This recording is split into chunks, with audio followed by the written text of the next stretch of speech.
દર વખતે સાદા ખમણ ખાતા હતા, આજે રસાવાળા ખમણ ખાઈ લીધા. જય શ્રી રામ, ગુડ મોર્નિંગ અને સ્વાગત છે તમારું આજના મારા મિની વ્લોગમાં. સવારમાં ચેરીને બહાર ફરવા માટે લઈ આવ્યો અને અહીંયા હેરીભાઈ ચેરી સાથે મસ્તી કરતા છે ને પછી મેં થઈ ગયો નાઈને રેડી અને આવી ગયો ભાઈબંધના ઘરે.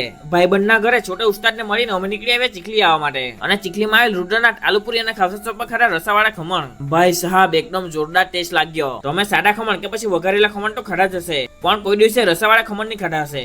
હવે તમે પૂછશો કે રુદ્રનાથ આલુપુરી ખાવસા અને રસાવાળા ખમણ શોપ આવેલી ક્યાં છે? તો આ છે આપણું ચીખલી સર્કલ અને ચીખલી સર્કલ ની સામે આવેલું છે આપણું ડેપો અને ડેપોની પાછળ જ છે આપણી આ શોપ. પછી લીધું ગોહિલ કોમ્પ્લેક્સ માંથી થોડું સામાન અને નીકળી ગયા બિલ્લીમોરા જવા માટે. બિલ્લીમોરામાં જઈને કર્યું શુભ ફર્નિશિંગમાં થોડું શૂટ પટાવીને ઘરે આવતી વખતે અમને મળી ગયો આ ઇલેક્ટ્રિક બાઇક. આ ઇલેક્ટ્રિક બાઇક છે એટલે એમાં પેટ્રોલ ની પુરાવા પડે, એટલે પૈસા ઓછા જાય, એટલે આ પાર્કિંગ લાઇટ ચાલુ કરેલી છે.